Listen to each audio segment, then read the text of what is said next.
Welcome back to Morning Trade Live. It's time to go inside out on Walt Disney. We've gotten the latest details. We're hearing more about ESPN growth. Seth Schachner's with us, Managing Director of Strat Americas. Thank you so much for being with us. What are some of the standouts? And I'll ask specific questions, but what really took you? Great to be here, Nicole. The big news, I think there's one really big piece of news, which is on the streaming front, which obviously gets so much attention, but it's all about, Disney's got a standalone ESPN app that it's going to roll out in a couple of weeks. I think it's $30 a month is what it's coming out. It's going to have a lot of content in there, MLB, NBA content, but the big news is, that really stood out is this kind of swap, if you will, between NFL with its NFL network and something called the Red Zone, and making that available inside this ESPN Sports app, basically.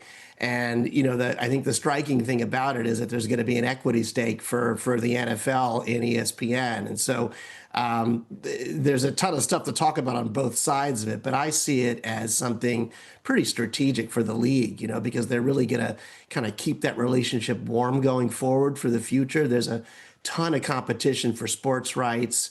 Obviously, ESPN and legacy pay TV are, perhaps, on the decline, if you will. And I think it's a really smart way to kind of shore this relationship up, basically. And that's what really stood out for me. I'm kind of watching it to see if, other leagues like basketball and baseball are going to try and emulate it. And, I think one thing that some young people have made clear to me who really follow the app and use it, I think there'll be people looking on the product side of it to see, if ESPN does a good job with the NFL app. So that's probably the biggest thing. And, the other piece of the Disney story now is just is parks. It's always a huge contributor to what they do.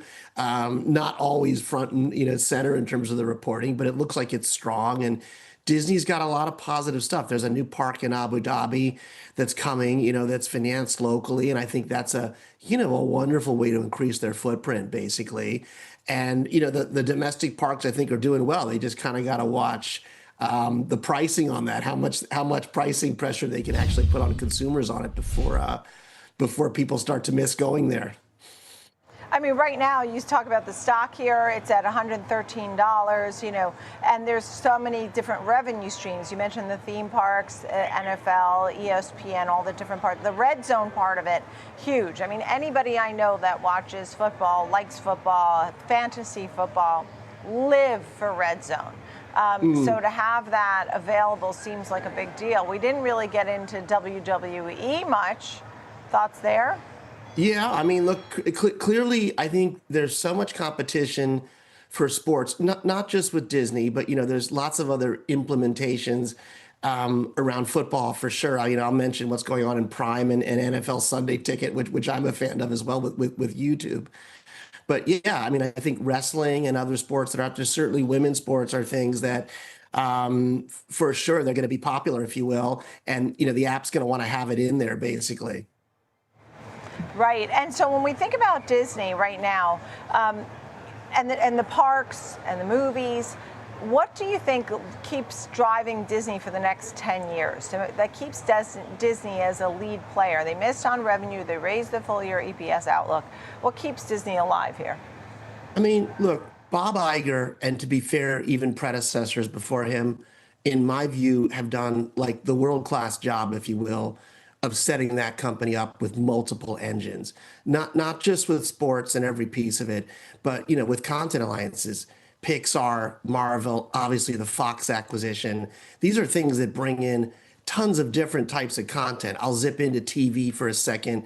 They also announced they're going to pull Hulu into the Disney Plus app. Hulu is a thing that's got, shows like The Bear on it that brings prestige content in, shows from all over the globe into it. And, this is how to do it right now in the modern age if you're a major entertainment conglomerate. So he, I think, and the board and a solid slate of leaders there, and there's definitely some questions about his succession down the road, but they've done just a wonderful world-class job of setting this thing up to compete with other studios and then with all the tech titans that are out there. It's about diversity and a diverse range of assets that they brought in, for sure.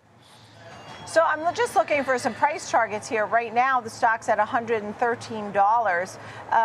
The high was 124. I'm sure a lot of the analysts think it can go back to the highs. Do you think that it can get back to that? I mean, that's only about $10 from where we are right now.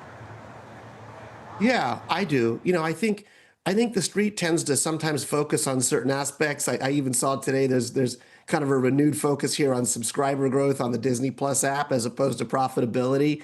But this is a company that's always done a fantastic job of managing its business, its costs, its spending, and also its growth. And so, yeah, I mean, I'm a big proponent of Disney all around. So sure, why not? Especially when you look at things out there like Netflix and just the enormous prices of some of their competitors that are out there in the streaming and tech landscape.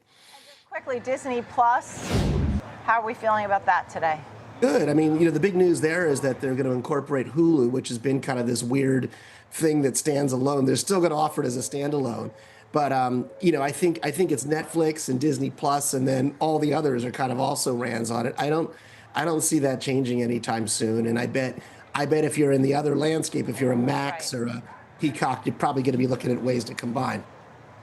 Yeah, I mean, they really have so much focusing on content. They are raising the profit. Look, Seth Schackner, thank you. Strat Americas, really appreciate it.